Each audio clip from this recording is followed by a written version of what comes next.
Are you ready for some fantasy football? Because we are. Welcome to the Thursday night recording of Waiver Wired. We are recording this live. If you're watching this live, please feel free to jump in on our YouTube channel, Facebook channel, Twitch channel, or right here if you're watching it on Twitter with your questions, because we want to help you make the right start-sit decisions for tonight, but also for this weekend. So if you're listening to this later, this is not going to be a Thursday night focus show. We'll talk a little bit about it, but we're going to cover the whole slate of games this weekend, and I am super excited to be here. I can't wait. Eddie, we've been talking about this for so long in theory, but tonight is the night we get to actually see if everything that we predicted is right and which of those picks also fall flat on their face, which inevitably will happen. Much like you, Jen, I'm so excited. Kudos to the NFL for, obviously Thursday Night Football, but giving us a great game on Thursday Night Football. Many people, I feel like every analyst, Buffalo Bills, that's their Super Bowl winner. Lisa representing the AFC, the Rams, obviously on the NFC side, the defending champs. Much like college football, a lot of good games in week one. NFL starting us off right. Awesome AFC, NFC matchup here in LA. So I'm very excited to watch this game and more excited to finally stop staring at my rosters with zeros next to the player's name. I'm going to see actually numbers there, actual points. So fantasy football has begun. I'm quite excited.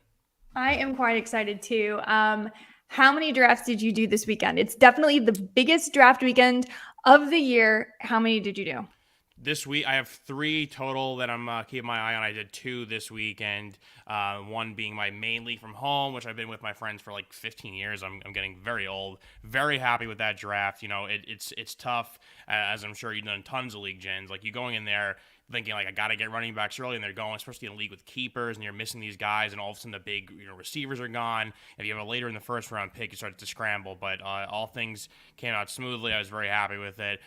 Some similar players on all these different rosters, which we'll get to later. But all in all, pretty happy. I am like the Cowboys offense, for example. I'm a really big fan of the guys they have there. So there's some trends I kind of stayed and followed with, but I like all my teams. No complaints. Well, your weekend may have gone smoothly, but a friend of ours didn't have his weekend go so smoothly as Dave Damashek got kicked out of his fantasy league by none other than John Hamm. So if you guys haven't seen the video, have you ever done a kick out in any of your leagues? I've never done a kick-out league. This is an amazing concept. It basically means I've not been in a league yet with Sal. So I think it was Sal's idea. And yeah, the video is on. I believe Sal did tweet it. He posted it everywhere. It's an all-time move. It's so harsh. My friends and family were talking about it. How do they even do that? How do you show up to a draft, all that preparation, a league you're so excited about, and then it's nope, see you later, take your stuff and leave. You're not even gonna be part of this draft. It's insane. And Dave, from what we heard from him on extra points, from what we heard on -3 today, he is not happy. He is not happy at all because his team was very good, and Ham really gave him a gut punch there. So did he draft his entire team and then get kicked out? No, right before the draft kicks off, he's gone. That was it. Man, I actually dream of that happening to me as a fantasy because I'm in too many leagues, and I would just love to show up to one and be like, okay, here we are for the draft. And someone would be like, you get to go home tonight. Okay, not really. I would be mortified. I would hate it. But Dave, wow. So does he have other leagues? No, actually, because he fights with Hench in this latest -3 episode where he does not like the backup leagues, because the whole point of this league is that you cannot join any other leagues with similar participants, because it takes all the fun out of it. So Dave he got kicked out, and that's it. No fantasy for him this year. So should I invite him into a league of mine? Should we make him do an NFFC league? I feel like I want to do good for Dave, but then I don't know. Maybe he should have to suffer the consequences. I do feel bad. I feel like we should give him a pity league. But I do. You want a pity league, Dave? Dave, if you're out there and you want a pity league, we're not going to let you win it, but we'll let you play. He's good too. That's what stinks about it, that he's good at fantasy football. I understand he's very good, which is exactly why he got kicked out. If you're too good, you're going to get eliminated. Whoever gets to choose is going to kick out the worst. Take it as a compliment, Dave. Right, exactly. Yeah, Hollywood's John Hamm is his target was on you, so you feel good about that. Looks like we already have a question coming in on Twitter. Let's grab it. Yeah, just the at Hook and Holler asking. I mentioned the Cowboys, who are my Cowboy sleepers, and Jen will get to this. Like we said, common players you have in multiple teams. That Tony Pollard's one. Not sure if you have Tony Pollard. Not really a sleeper. This guy, but CeeDee Lamb, I love, and I think CeeDee Lamb has the ability to be wide receiver one potentially this year. So I have him in one of my leagues. I believe he was my second round pick. So I know I'm high on CeeDee Lamb, much like others are. So those are my two kind of Cowboys that I have. And I'm missing Dalton Schultz. Got Dalton Schultz way late in one of my leagues. He's going usually around tight end 6. I got him like the 8th or ninth round. He slid. Oh. So I love the value I got in Dalton Schultz. I think he's having a monster year too. I still believe in Dak. I know the O-line issues, this and that. No one trusts Zeke anymore. They're gonna pass the crap out of the ball. I'm a big fan of those guys.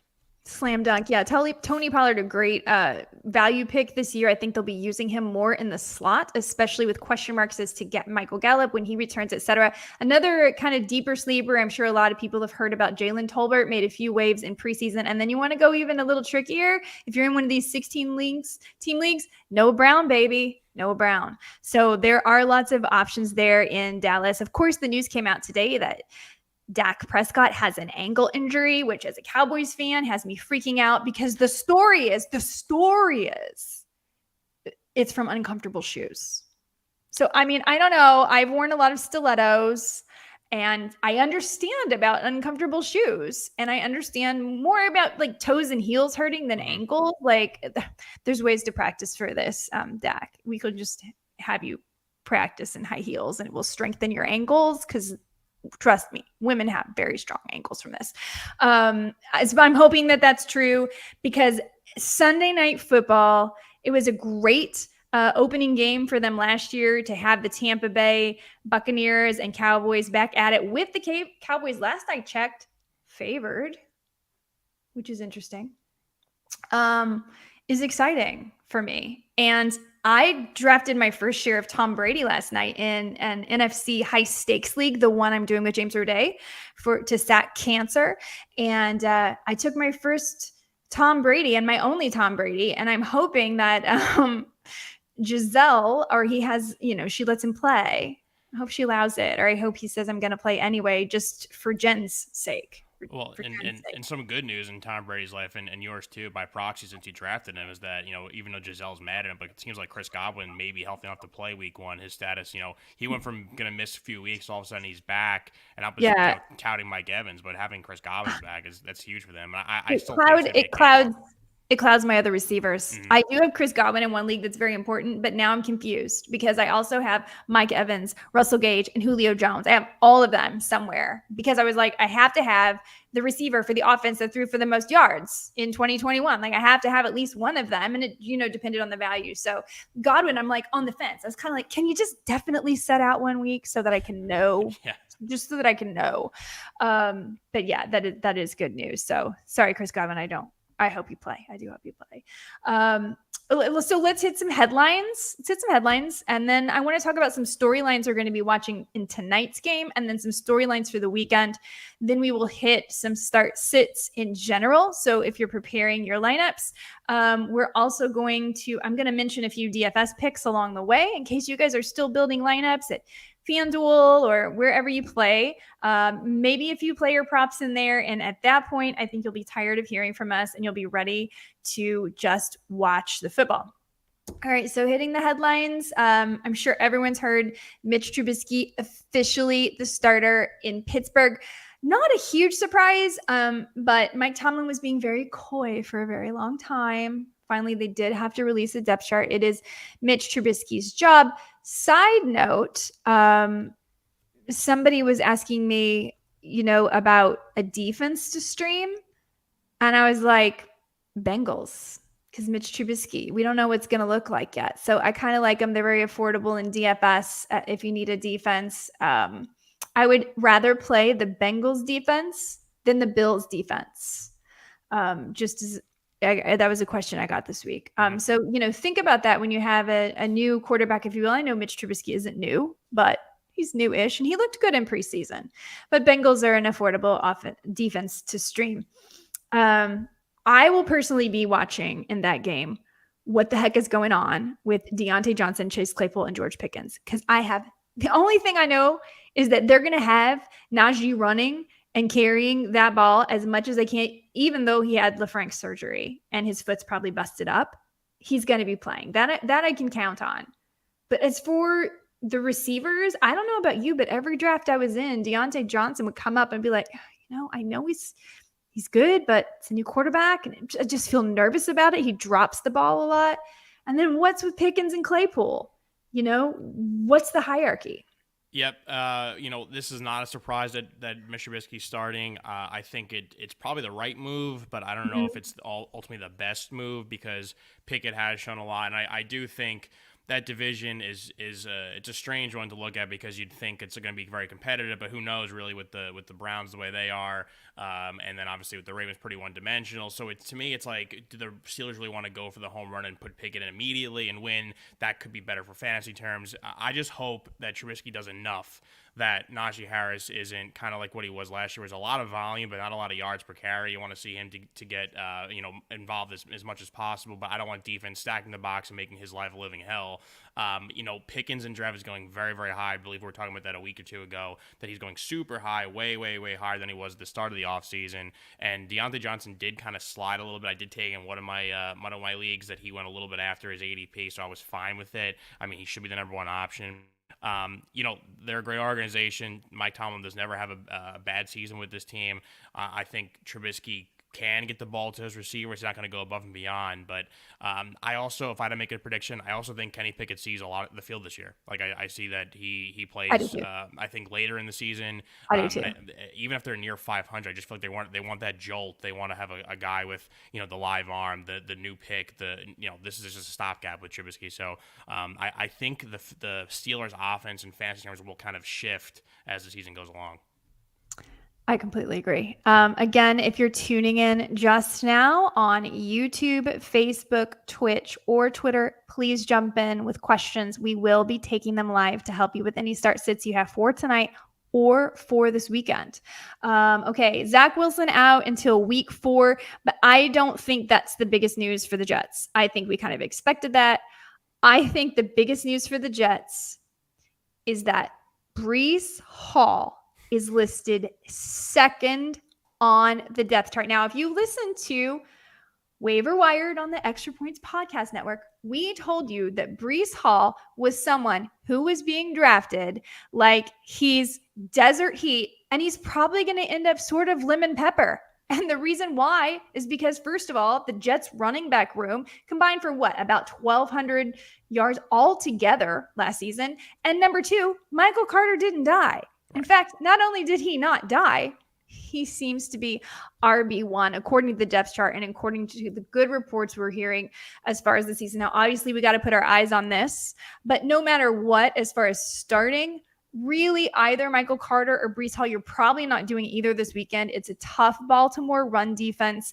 I expect Baltimore to absolutely cruise in this one.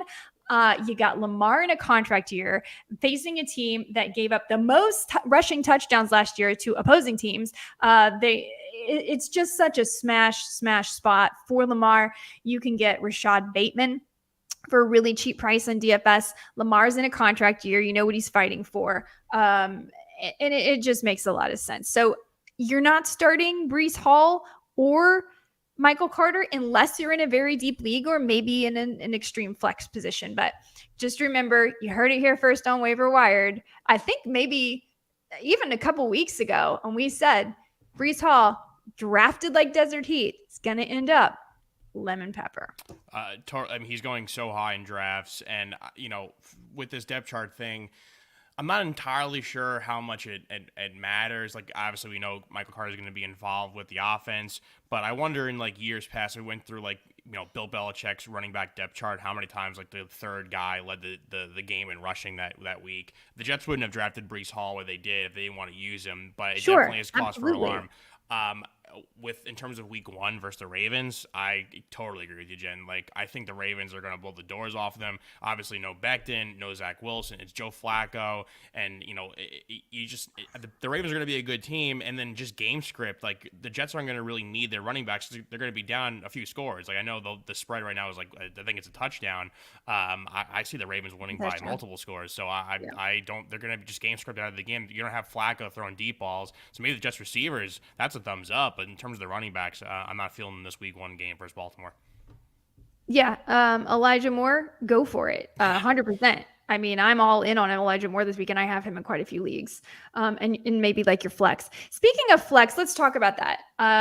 Friendly reminder, Thursday night players should never, ever, ever, ever be rostered in your flex spot. Get them out of your flex spot. This is a really good habit to get into. As I said, I have 15 leagues. I go in on Thursday afternoon. I make sure that if Cam Akers is in my flex spot, God forbid I'm starting for Cam Akers, put him in the starting running back spot. Why? Not because he's better than, Jonathan Taylor. And, if you have to move Jonathan Taylor to the flex, but because you never know what can happen between now and Sunday, and you want to give yourself max opportunity. So if you've made the decision that you're starting someone on Thursday, put them in their assigned positional slot. Get them out of your flex. No matter how sure you are they're going to play, it is not worth it, because you could get a report that CMC is on the injury list. That's right, friends. Christian McCaffrey is on the injury list. And interestingly, one of my friends texted me and I said, see, this is what I'm talking about. Injured players stay injured. And I was like, oh yeah, you're right. Injured players, you always know when they're going to get cut with a cleat. Good point. So guys, don't freak out. Christian McCaffrey got cut with a cleat. We're good. I hate making fun of him and ripping into him because like we've said multiple times, when he's playing, when he's healthy, like he is their offense, he is the best, he's worth drafting. It's not even a question to skip over him in drafts. But unfortunately, this stuff comes up. Just seeing his name in the injury list is always like causes trauma. Yeah. Like they all have PTSD. We're like, no, I took him second overall. Yeah. He's going first overall in all NFC drafts at this point. Number 1. Forget Jonathan Taylor. He's done. It is CMC. Everybody is all in. It reminds me, I made the joke to you off air, like years ago when Tom Brady was on the Patriots. I felt like he was on the injury list with like a minor thing every week. It was like a questionable or a probable. That's just basically what Christian McCaffrey's going to be. He's going to be on the injury list, and if he plays, if he's starting, like you have to play him. Like do not be spooked by it and sit this guy out. Like you said, he's going first overall now for a reason. It just stinks to have that like little bit of anxiety with him. News for the Jacksonville Jaguars that James Robinson is not limited and will see a heavy workload. Ooh, James Robinson was going in around like 10, 11 in some of these drafts. I mean, stupidly late. Again, I know that I said a few weeks ago I was not going to pay the price for ETN because we'd never seen him play an NFL snap, and James Robinson is still there, and Doug Peterson uses a committee and all the things that add up to make sense to not pay that high of a price for Travis Etienne. Now, again, just like with Breece Hall, Etienne and Breece Hall are dripping with talent, and they absolutely could break out. But for me, it's always a value proposition, and taking that gamble that early on those players didn't make sense. Now, the more they fell, for instance, Dameon Pierce style, before Dameon Pierce cut all the hype, that was a great draft spot to get him in the 8th. Then he started going all the way up to the 4th. No longer so smart. I got Dameon Pierce because I drafted him in the 4th. So it's all about value. I am super excited. I have 1 or 2 James Robinsons that I got late, and I'm not going to start him this week. But am I watching? Oh, yes. Yes, I am. I'm watching, and I'm rooting for him. I have James Robinson in 1 league too. Like you said, Jen, value is the name of the game. So overpaying for Travis Etienne, who has not yet carried the ball in the NFL, not a good sign. And just also, you want to see a guy coming back from an injury, a season-long injury. You want to see him like on the field before you feel safe about that. And yes, I understand Clemson. He was great. He was buddies with Trevor Lawrence. They were teammates. I get that. But James Robinson's proven that he could do it. He's an every down back. And like you said, Peterson likes the committees. They already said he's good in every aspect of it. He's healthy. So I think getting the value in James Robinson later in drafts versus Etienne is going to be the smart move going forward. Speaking of value, I think we talked a little bit about Kenneth Walker and Rashad Penny. They were going, Ken Walker was sometimes going a round ahead or a few slots ahead of Rashad Penny. I think we both agreed we liked Penny a little better. Penny, yeah. Yep. So we now know that Ken Walker is definitely out for Monday night. So you're going to go ahead and fire up Rashad Penny versus the Broncos. He's got to be the guy. We saw how good he was down the stretch. And if you drafted him, this is what you drafted him for. And you got to ride him as long as you can until he probably inevitably also gets an injury, but fingers crossed he won't. So it is Rashad Penny day on Monday. Slot him in. Mike McCarthy said Zeke and Pollard are definitely a tandem. I think we knew that. And I don't think it really changes a lot about how they were drafted or how you will play them. I do have some pause about starting Zeke versus Tampa Bay, of course. And so I actually ended up with no Zeke anywhere. Same. Depending, I do think Zeke is someone that could end up very, I don't know. He's not going to end up sauce this weekend. That's not happening. He's a guy like in real life football, and especially in terms of props, like his 850 yards on the season. I like the over on that. I think he's gonna have a solid season, but I think in fantasy drafts he's going a little too high for this. And like when McCarthy comes out and says this, it just makes me happier because I know I have shares of Pollard. I think you do too. So I like that. And I think that they'll both be involved in the passing game. The Cowboys are going to shift from a run-heavy team with a dominant O-line to, I think, a team that may throw the ball like 45 times a game. I don't know how you feel about that as a Cowboys fan. I just feel like it's going to be more of an air attack. $41 on CeeDee Lamb in my home auction league, so I hope you're right. It was my only chance to get him because it never felt to me the way I like to build in a snake. So if you guys have never played salary cap or auction drafts, or you want to call them, get one because it's amazing. And if you decide you want CeeDee Lamb and you're just willing to pay, you just open up your wallet and you do it and you fill in the rest of the pieces, which is what I did. And I only kind of like my team, but it's not because of CeeDee Lamb. It's more because I don't know, distracted or something. I don't know. We'll see. Love CeeDee this year, though. George Kittle probably out for week 1. Again, a player I avoided. And we talked about him on the tight end episode. Yes. I was just kind of like, it's just hard to draft him where he's going because of his injury prone, even though he's one of the best. It's just a decision I never make. There's a lot of weirdness with the Niners quickly. Just like the Trey Lance stuff. Obviously, we talked about the Jimmy G, bringing him back with the contract. Then, some people were like, oh, who cares about the team captain? Well, it's like most quarterbacks are team captain. Mitch Trubisky is a first-year Steeler. He was a backup last year. He's the team captain, and he's their quarterback. To me, bringing back Jimmy G and then not naming Trey Lance captain just reeks of like we want to give this guy, the keys to the car, but not fully yet. But we nervous. And they're very nervous. So that also kind of gave me trepidation with drafting guys on the 49ers. And Kittle, unfortunately, kind of falls into that. Now, that being said, if he's, he comes back and he's healthy, I think, a young quarterback's best friend is the tight end. And Kittle obviously could do it all. If he just stays healthy and stays on the field, I think it's fine, depending on where you drafted him. But, yeah, right now it's a little scary over there in San Francisco. Turning briefly to tonight's game again, if you're watching this right now, you can chime in with questions about tonight's game or about this weekend's games. We will take any of them. There will be no Van Jefferson tonight, so hopefully that gives a little bit more fire to your Cooper Kupp props, which have been lowered all the way to 89.5 on most books, started about 93.5, so that's interesting. And also, I guess because a lot of people were taking the under, or maybe because they're worried about Matt Stafford's elbow surgery. We just found out he had. So I have some Matt Stafford, and one of the most important things I'm going to be watching for in tonight's game is how is Matt Stafford's elbow?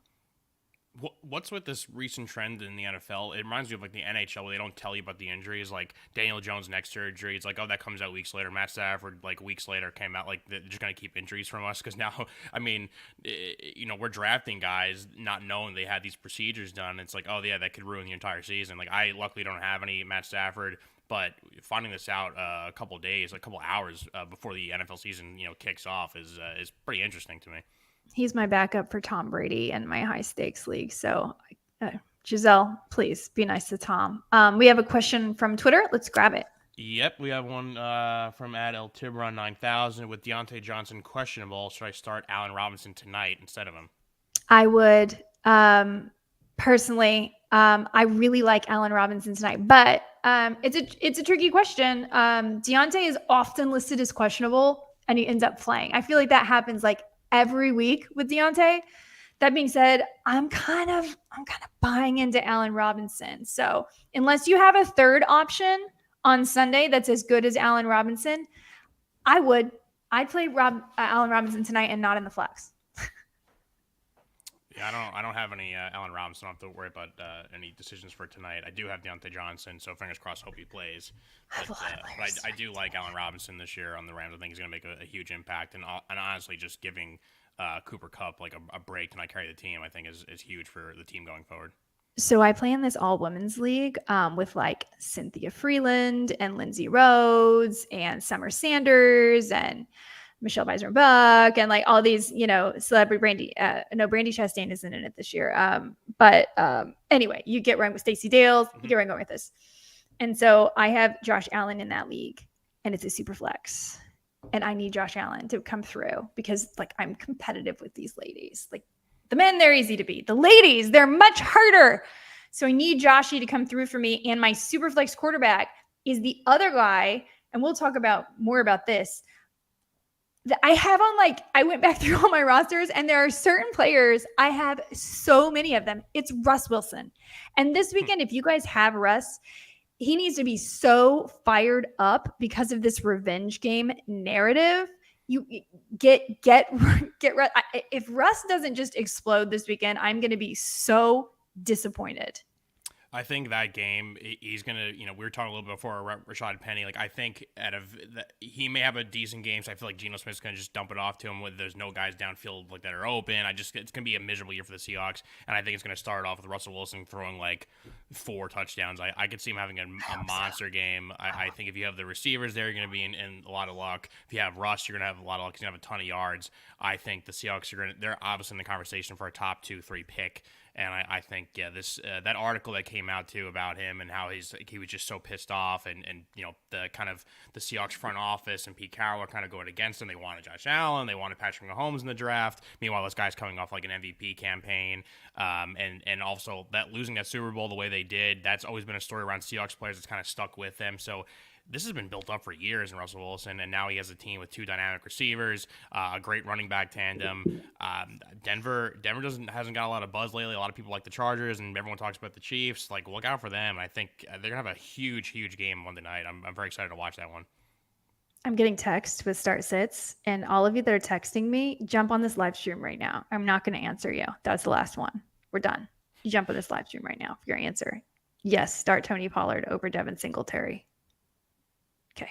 I don't trust. I like Singletary tonight. I actually like him to go over his combined yards prop, which is only 67.5. But the fact that it's only 67.5 doesn't scream great. And I think there is more upside with Pollard because of the receiving game, not because of the rushing game, but because of the receiving game. So they're both not super strong starts, but if you're picking, that's my pick. Another revenge game narrative, Eddie. Baker Mayfield. Oh. They're only favored by 1.5. Am I wrong? Does that feel like a smash? Look, versus on our extrapoints.com/arcade, make our picks there. I have my picks up. We'll see the graphic tomorrow for everyone. And then I picked the Panthers. That was a home run of a pick.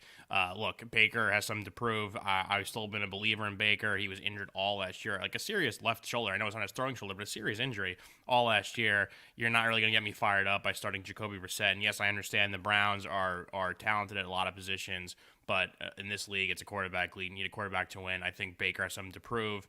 And there's a lot of pieces I like on this Panthers team, and I think if you follow Matt Rule's career, and this is the year that he kind of turns it around, and every program he's been in college, now in the NFL, I like the magic they can kind of create together. So I think the Panthers will be a sneaky good team, and I think have a lot of, obviously, CMC, but Baker and a few others may have some really good fantasy value, DJ Moore as well. So I like this game a lot. I think, talk about revenge game, this will be a big one. It's going to be awesome. I have some DJ Moore too, and I'm definitely firing him up this weekend. As Eddie mentioned, go over to extrapoints.com/arcade, and you can actually play with us by picking your picks for all the games this weekend, and it's against the spread. And if you win, you get $100.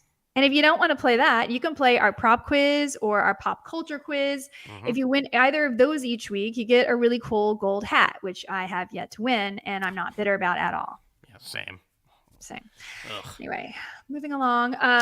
We do have a question from Twitch here. Thank you for those that are following us on Twitch. From Professor Farnsworth. I think he has a Godwin question. He has a questionable to play, risk it, or bench him. And his replacements would be Gordon, Valdez-Scaling, and Kenneth Gainwell. Ooh, the only one of those I would trust to start is Melvin Gordon because the Seahawks are so bad versus the run. And I do think Denver will get out early. So there'll be some game control going on there. So Gordon would be, and you have time because Godwin plays Sunday night and Gordon plays Monday night. So that's what I would do. It's tempting to want to start Valdez-Scantling, but Patrick Mahomes came out yesterday and said, I'm sorry, but it's going to be a different receiver every single week. And he apologized to the fantasy football guys. So, which is what we've been saying the whole time, of course. Yes. Like, it's too much of a gamble. It could be Kelsey. It could be MVS. It could be Juju. It could be Mecole Hardman. Who knows? So what I would do is I would wait. I would wait on the news. And I would pivot to Gordon unless we hear that Chris Godwin is fully healthy. Thank you for that question because it was a really good question. I think a lot of people have it. So it helped to answer that because I think a lot of people will have a very similar question. Moving on to storylines for tonight. The other thing I'm keeping an eye on is the Cam Akers, Darrell Henderson split. People are so divided in the Cam Akers camp. I do think he's going to be the primary guy. Darrell Henderson also always gets injured, but then at the same time, who knows? I am having to start him in a few leagues because there's just nobody on my bench that I think has the ceiling he would have if he even has a decent game. So I am nervously awaiting the Akers-Henderson split, and I am not betting on, I'm not playing any player props related to either of those two players. I did take Cam Akers in one of my leagues, probably a little higher than most. I'm a believer in him, and also kind of like with the, Darrell Henderson, he's had his opportunities, never really took it to the point where you're like, oh, I could trust him as a back. And I think that's the reason why Cam Akers, even after all his injuries, he's still a fresh back. Like he's, what is he, 22 years old? He's had less than 150 rushing attempts in his entire NFL career. And fantasy, the name of the game obviously is finding value, but I also think is finding those guys who are about to take off and have a monster year. And I think that Cam Akers in this, this Rams moving on from the Super Bowl when they may be a little bit of a different team, I think a more balanced team, and I think that Cam Akers, if healthy, could have a huge impact on their season. So I did like him. I'm kind of projecting going forward. So, but yes, it like most running back scenarios, there's always going to be a tandem, there's always going to be a committee, but I think Cam Akers, to me at least, is the more talented back. From your lips to God's ears, because as I said, I have more shares of him than I want to have. Not because I don't love him. I do. Obviously, I drafted him, but because I'm very nervous about it. Another storyline for tonight is Allen Robinson going to be the comeback player of the year? Of course, it usually goes to a quarterback. We know that. But Allen Robinson just looked like a different human altogether last year. And I am expecting him to be much better this year with Sean McVay controlling the situation. And he will be working with the best quarterback of his career by far. I mean, assuming that, he's not gimpy with his elbow. I don't know. But yeah, I'm going to be keeping eyes on Allen Robinson. I only have him in one league, but I'm very happy to have it. Yeah, well, I mean, we remember A-Rob was that guy for years and years and years. It was like, oh, you just draft him like he's quarterback dependent. Doesn't matter whose quarterback is, who's throwing the ball. He'll still put up his numbers. And now he has a guy, the Super Bowl, champions on that team now with Matt Stafford, with McVay, a fantastic play caller, and having Cooper Kupp on the other side of the field and him taking double coverage and the safety shading to his side just make life so much easier for A-Rob. And I think that if you get him, you get good value on him. I think he'll put up a great season for you as their number two. But he could put up with the way the Rams pass the ball and with how much they score on offense, he could have wide receiver number one type numbers. So I like A-Rob a lot, but I'm happy for him too. And as a personal level, because the guy's just been through so much with the bad teams he's been on. So this is a great opportunity for him. Yeah. Last two storylines I'm watching in tonight's game. I'm looking for that Gabe Davis breakout that we've all been kind of thinking is going to happen. Gabe Davis, 5 postseason touchdowns across 2 games, 4 of which came in the same game. And last year during the regular season, he had more touchdowns than Cole Beasley and Emmanuel Sanders combined. So we know Stephon Diggs is the guy, the number one guy, but there is plenty of opportunity for Gabe Davis to take a huge step forward. And he's clearly a favorite red zone target for Josh Allen. So, you can still get pretty good payout on just an anytime touchdown from Gabe. I think it's like plus 150 a lot of places. So if you can find that, I would spin that. Oh, yeah. I like Gabe Davis. I think as Josh Allen, the longer he's quarterback for the Bills, I think the less they're going to want him to run the ball and to, not injure himself. And I think Exactly. maybe with Dable not being there, they often change a little bit. But I hope that less rushing attack with Josh Allen, and I think more, pocket passing, and that'll make things a lot easier for people who drafted either Diggs or Gabe Davis, like you said. Maybe we'll see the Bills, establish a running game. Who knows? But I think that, an offensive attack like that, getting one of those two receivers is going to be awesome for you. And if you have shares of Dawson Knox as well, they're going to be throwing the ball a ton. And just hopefully Josh Allen just stays healthy. Like I said, no more, 3rd and 6 scrambles head first for first downs. We don't need to see that. And finally, the last storyline I'm watching for tonight is for Isaiah McKenzie. Will he be the guy in the slot? We saw how successful Cole Beasley was in the slot. Now we're wondering, is it Jamison Crowder? Is it Isaiah McKenzie? It looks like maybe it's McKenzie. We've heard conflicting reports. So I will be watching what goes on. I have a lot of Isaiah McKenzie. I got him late in a whole lot of leagues. It's something it could pay big. So I'm kind of hopeful he does. You have any Isaiah McKenzie? I don't. He was getting picked a little before his ADP in the leagues I was in. I think Wow. people just enjoy. They just want every part of the Bills. Like just some of those teams, like it used to be like the Chiefs. Now the Bills are that team that you want to get everyone on that offense, and that was the Cole Beasley role. That slot role was a huge part of the Bills' Dable offense. Is Dable's gone? Does that offense stay the same? Do they utilize the slot receiver? I think it does, and I think like I said, it's like kind of just said, Allen has to transition from this like playmaking quarterback to a guy who could do it when necessary, but become a pocket passer just to lengthen his career in the league. And I think just make use of his rocket arm. That just throw the guys 3-4 receivers on the field, make it happen. And I think if you got McKenzie, I think you're in a good spot there because I could see the Bills having a very potent offense this year. Yeah, I think it's going to be awesome. But are you picking them in tonight's game? Because I was gonna bring this up right in the beginning, and I was like, before we even started the show, I was like, I have no feel for this game whatsoever. I have no feel for the Rams. So Bills. hard. I know the Rams are at home, like they're a little bit of the Super Bowl hangover. The Bills are the team everyone's picking, so just initially makes me like want to get away from them. Let me stop right there. So everybody talks about the Super Bowl hangover, right? Yeah. Super Bowl hangover. Hangover. I went back and looked, and since Super Bowl 34, Super Bowl champions have won 18-3 straight up in week 1. So maybe that's not a thing, right? And they're like 13-6-2 against the spread in that time too, right? It maybe it's not a thing. So I look at this some more and more, and I get Matt Stafford's elbow, but at one point this point spread was so wide, it was 5.5 points because people are so excited about the Bills. And I get it. Like, I love the Bills. They're my favorite for the Super Bowl too, but maybe we should give a little bit more credit to, Sean McVay, who can probably find a way to get to Josh Allen. Let's be real. He schemed for this. Okay. I've decided to take the Rams straight up because it's plus money. Because like you, like my heart kind of says the Bills, but my brain, when I started looking at it, says not necessarily. I think a huge part of this game is no Tre'Davious White for the Bills. That means their top corner, probably their best defensive player, he's not on the field. He's not covering Cooper Kupp, not covering A-Rob. He's not covering anyone. And yes, there's concerns with the Stafford elbow thing. I think my guess is that he's fine. If the procedure was so minor, that's the reason why it wasn't news. But like, let's just say even if like they still have the rushing attack. Like we were just talking about Cam Akers and Darrell Henderson. Like McVay is a smart offensive genius. He could orchestrate this running attack if the passing game isn't working. But I still think that Stafford's going to be able to throw the ball, especially without Tre'Davious White there. And I mean, if I had to make a pick right now, I'd probably take the Rams at home. I think the Rams are still a complete team. They kept everyone. Aaron Donald did not retire. He's still playing. Their draft picks they make, even though they're not in the first round, the ones they do make are impactful. People think they don't draft players. Like I think they drafted like the seventh most players in like the last decade.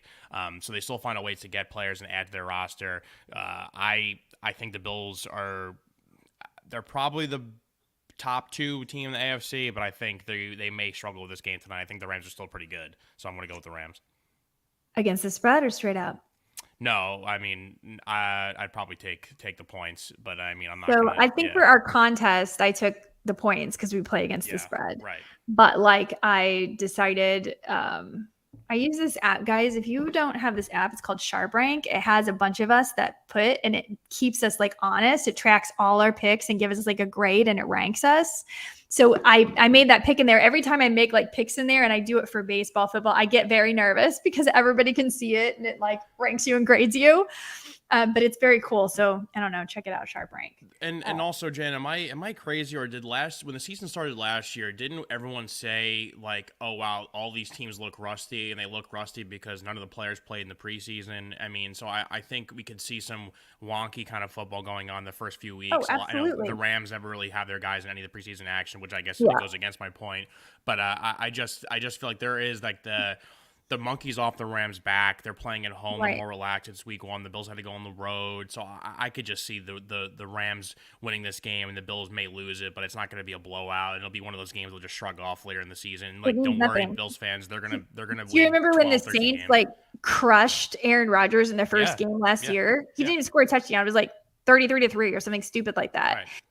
So yeah, this game doesn't really mean anything in the broad scheme of things. Sure. So, and also for fantasy purposes, everyone, remember it's going to take a few weeks for everything to normalize and stabilize. So the other thing is, though I mentioned all these storylines we're going to be watching, there's still just storylines to watch. There's no definite answers this week or this weekend. Things are still going to be worked out, and it's going to take a few weeks for things to stabilize and for us to find patterns and see, okay, yeah, that guy got 8 targets last week, but it was an anomaly, or no, that guy got 8 targets last week, and he will continue to get 8 targets every week, and then he's a waiver wire claim. So, we'll address that next week when we talk about waivers as well. Let's start talking about just general starts and sits at a position for players that I think people may have questions about. Great. Starting with the QB position at quarterback, obviously you're locked and loaded probably for whoever you picked as your first quarterback. I mean, duh. I don't think there's any dramatic changes. Like, I don't think you're going to start Matt Ryan over Lamar Jackson. That being said, Matt Ryan does have a favorable matchup, and he is very well priced for your DFS slate. So Matt Ryan is someone that can definitely outperform his cost on your DFS sites. Really, in smash spots, I think, Josh Allen and Matt Stafford are starts for me. But I do have the one league I said where I had Tom Brady and Matt Stafford, and I was kind of like debating because I was like, Tom's kind of been out of it too. I'm a little nervous about Tom, but I decided to go with Tom. So he better not get injured before Sunday, or I'm going to be really mad at him, like really mad. Lamar Jackson in a total smash spot. Patrick Mahomes and Kyler Murray are participating in the game with the highest implied points total of the week. I personally think Kyler Murray is going to have a great game. I don't know if you remember last year, first 2 games of the year, 7 passing touchdowns. He's got this Call of Duty monkey on his back he wants up.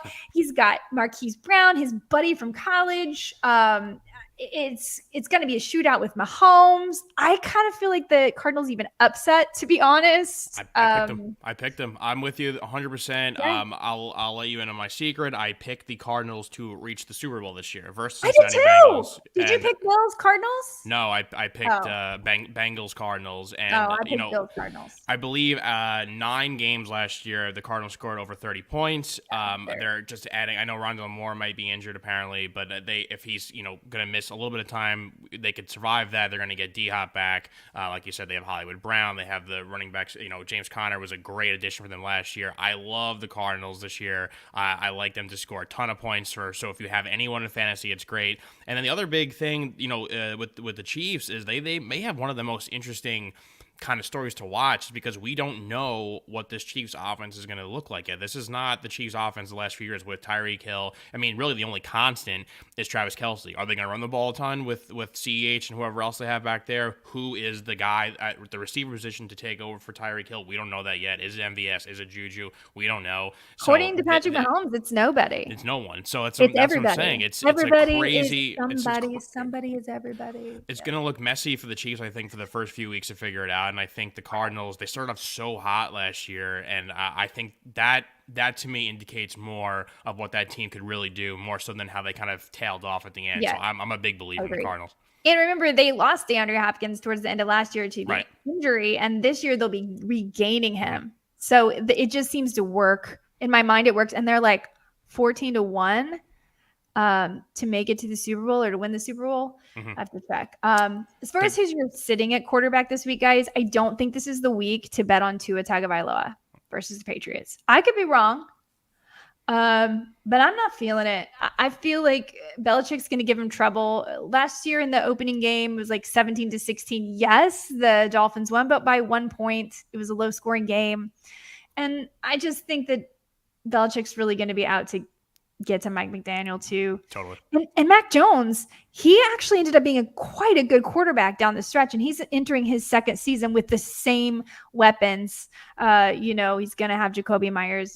He's getting Devontae Parker, but he'll have Hunter Henry. So I'm feeling it. I'm feeling to sit Tua if you have other options. I'm with you on that, Jen. I mean, the Patriots, if you read anything about their team this offseason, Mac Jones looked great. They're going to score some points and it's going to surprise people. And a lot of people are down the Pats. I am maybe to an extent, but I think they're going to win this game. I like what they're doing there. And it was one of the better drafts, too, that Belichick had last year. They're building some talent with some good young pieces there. On the flip side of the Dolphins, I just think, number one, it's a brand new offense, a brand new head coach. That's going to take some time. And number two, it's like, Belichick is still a mastermind. He's going to figure out ways to confuse Tua, and I think the Dolphins it'll have some growing pains to figure out that offense completely. So I think week one, I would stay away from that. I'm with you. Absolutely. You guys, by the way, if you're watching this right now, you have a specific question, we will take them on YouTube, Facebook, Twitch, or Twitter. If you need a specific answer to your specific lineup, we're here for that. Okay, running backs. Obviously, you're starting Jonathan Taylor versus Houston. I think he ran for an average of 145 yards per game last year versus them. So that's a smash start. You would never sit him. Derrick Henry, this is interesting. Derrick Henry's rushing yards prop is 1 yard higher than Jonathan Taylor's. So everyone's so worried about Derrick Henry coming back, except for Las Vegas. I mean, Derrick Henry, week one versus my Giants, I think that the interior defensive line's good. I think the edge rushers are good. The linebackers not good, especially just cut Blake Martinez, so I could see why his rush yards is so high in this game. I also think that they're going to ground control, run the clock out, take the air out of the football. So I like Derrick Henry in this game, and I think I'd probably also lean towards taking the Titans too. So unfortunately for my Giants, probably going to start on 1. That's all right. Sorry. Austin Eckler averaged 122 yards and 2 touchdowns per game last year versus the Raiders. Clearly, you're firing him up. I don't want to give you guys obvious information. I think those are all obvious starts, but one guy that may not be an obvious start, someone that you drafted at lemon pepper, but could end up desert heat. And this may sound ridiculous, but it's Josh Jacobs, everybody. The Los Angeles Chargers were atrocious versus the run last year. And it seems like there's not that much competition right now in that running back room. So he's someone that you could, I feel comfortable starting at the running back position this week in my lineups versus that Chargers run defense. I think he's going to overperform, and I love him in DFS lineups. I love that pick. I love the Raiders this year. I'm not as high in the Chargers as everyone else is, and I think that game is going to be it could be the game of the week for week 1 in the NFL. And I just the offense with Josh McDaniels is going to be great. Derek Carr is super underrated, and with the receiving core they have, makes life easier for Josh Jacobs. I'm with you on that 100%. As you know, I'm very excited about the running back situation in Green Bay for both Aaron Jones and A.J. Dillon. I have so much Aaron Jones, and I have a decent amount of A.J. Dillon. A.J. Dillon is someone also I would consider, depending on how deep your league is, what your setup is, starting this week, because we know there's no Devontae Adams. And there may not even be Alan Lazard, right? He hasn't been practicing. So that really, that makes Aaron Jones Aaron Rodgers' most familiar target. Meanwhile, the Minnesota Vikings surrendered the most receiving yards last year, just in general. So it's not so much that I think they're going to be so dominant on the ground. I think they can do that too. And I think A.J. Dillon's the guy that punches it in. But there's just a lot of opportunity there. And they still have it's a 1.5 point spread. So they're expecting some lead changes here. I kind of like AJ Dillon as a start. We got a couple questions. Let's grab them, Eddie. All right, we'll do the first one here. It's a quarterback question. Professor Farnsworth's back. Hurts or Stafford at QB? I know Spaghetti isn't high in Hurts, but could go off in the lines. I don't disagree with you there. And just a quick, before Jen, you can answer this, but I'm not like, I understand Hurts' value in fantasy. It was more to do with Hurts as the quarterback of the Eagles as a Super Bowl contender. I am not sure if I'm there yet. I'm also, they are a one-dimensional team, especially the second half of last year. I know they added A.J. Brown. I'm not sure how much of a difference that really makes. I like to read the tea leaves, and I think that A.J. Brown, going on Twitter about Jalen Hurts defending him, Nick Sirianni, wearing Jalen Hurts t-shirts after there were talks about them potentially drafting another quarterback. That to me means something. So that's the reason why I'm kind of not with him as a quarterback for the NFL team, but fantasy, totally understand why people like him.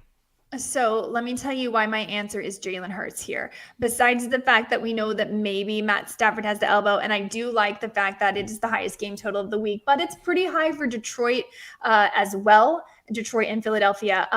The deal is that I can't see this not going well for Jalen Hurts because the Detroit Lions, they surrendered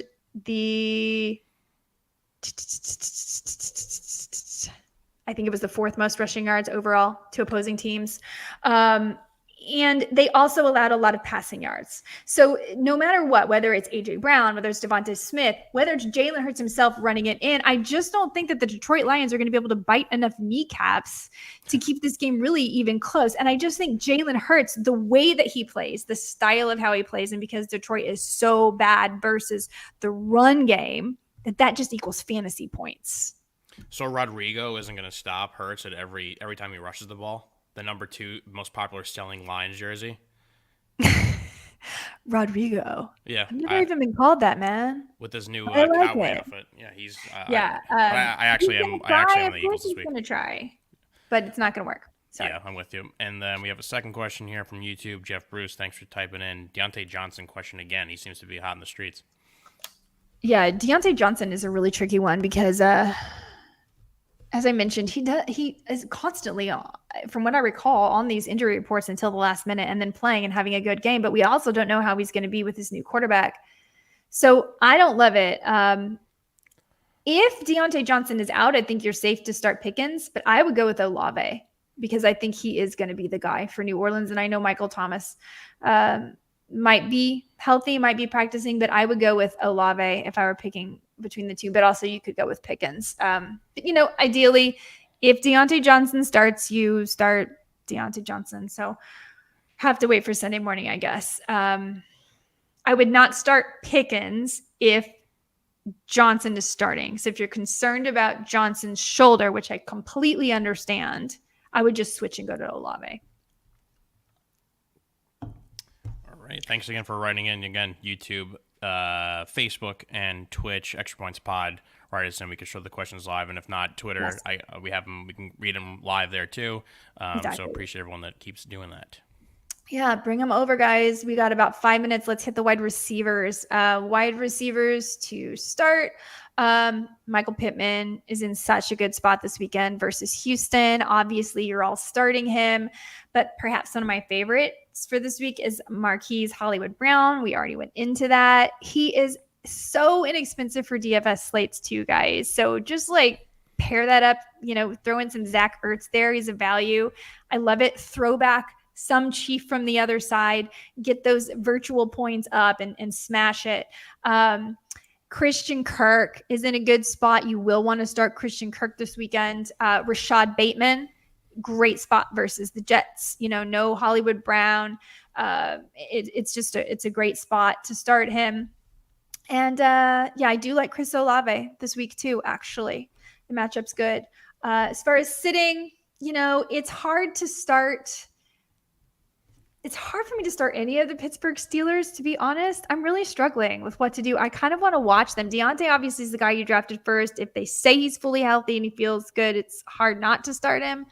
But, Claypool, Pickens, I'm not feeling super comfortable. I want to see what happens. I'm also sitting Tyler Lockett for this first game until we see what's up, though I do have him in a few leagues. Yeah, I mean, the Seattle game, like I said before, is going to be a mess. I think I pretty much just like Rashad Penny in that game. So I think that there'll be a lot of Denver covering everything deep, and then, Geno Smith will just dump it off there. And I'm totally with you. I have this weird, feeling about the Steelers where the receivers will have better numbers when they eventually switch to Kenny Pickett this season. I just feel like he has the better chance of a higher output for them. I know it makes more sense to be stable with I'm a buyer into Kenny Pickett, and I think that he'll just, he's just a more prolific passer, so I like that. I like Kenny Pickett a lot. And that's why Pickens is my favorite dynasty pick, because I think they're going to grow together, Pickett and Pickens. Of course. I 100%. I think all those receivers will be like draftable at like higher next year, because I think people are going to be like, oh yeah, like Kenny Pickett is the real deal. He's the guy that could do it. I think they're just letting him grow more. But once he's there, I think that offense kind of takes off more. Finally, let's wrap it up with the tight end position. I want to get this out there before the game. Guys, tonight is not a good night to start Tyler Higbee. If you have another tight end, the Buffalo Bills allowed 3 touchdowns. 3. 1, 2, 3 to tight ends last year. That's not good. It's not good. And there's plenty of other receivers there. Now, maybe it's a little bit better for him with no Van Jefferson, but I don't like it. So if you have another option like a Hunter Henry or a Cole Kmet, maybe even an Austin Hooper, I would pivot. Someone asked me about whether to start Pat Freiermuth or Tyler Higbee today, and it is definitely Muth. Muth is in a really good spot tonight, so I would definitely go with Muth there. Other players in a good spot. Oh, Zach Ertz, as we mentioned, right? Assuming he's healthy. Really like Zach Ertz. Cole Kmet, who we mentioned, versus the Niners. And don't play Tyler Higbee tonight. And I mean, I don't think any of you guys are playing Noah Fant, right? We already talked about this. Don't start Seahawks. Don't start Noah Fant. Yep. Jen, I have one Rams question for you that just on news came across. So a guy by the name of Odell Beckham Jr. is at this game tonight on the Rams sideline. Looking for his locker? Now we know, yes, exactly, that we know that they could save that locker for him. Again, he's a free agent. He has no contract with any team. Did play with them last year. Obviously got hurt. If he comes back, 1, is Odell a guy to pick up? And 2, does that kind of hurt, maybe not Kupp, but maybe more so A-Rob? Yeah, I think it will probably affect Allen Robinson, and it will be a real bummer, which is why I only took 1 share of Allen Robinson, I guess. Yes, I think it will affect A-Rob more.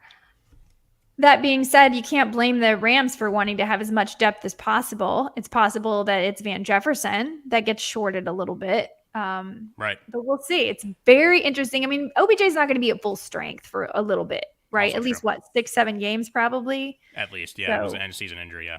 Yeah, so it's probably a mid-season issue anyway. But if we see that he's going to sign, I do think you need to put in your waiver claims. Really, anywhere he signs, because we really saw that once he got out of Cleveland, it did seem to be a culture problem, right? Whether it was Baker Mayfield, whether it was we don't know. We just know the culture is not great right now for Cleveland. He flourished in Los Angeles. So good for him coming out supporting his teammates and probably also campaigning for a job. Yeah. I mean, I don't think we've ever seen this in NFL history of a free agent just being at the field of a former team. Kind of cool. Yeah. I mean, I think highly to Sean McVay, if you ask me. He's just a great fit there, and I think he likes the city. I think there's better fits for him. I mean, I saw the Patriots floated, like that would make a lot of sense, but he likes it in LA. There. Oh, he'd be miserable. He'd be miserable in New England. Oh my God. Don't do it, OBJ. Don't do it, because you will have a mental breakdown. And I don't want you to turn into like Antonio Brown or something. So no, OBJ, stay strong. Just, you have enough money, play for your happiness. Don't go play for the Patriots. We'll clip this and send it to him. For us too. Yeah, send it to him. Let him know. You guys, it's 5:00, and that means it is time for football. It's about to kick off. We got 15 minutes till kickoff. Thank you so much for tuning in with your questions. Just a few little pieces of business. Don't forget to go to extrapoints.com/arcade. Play there, make your picks, for props, for the games, for pop culture, anything you want. And we have prizes for you. We appreciate it. And I think that's the whole deal. We'll be back next Thursday. This time, please come with your questions. We will come with answers. And in the meantime, enjoy the fantasy football.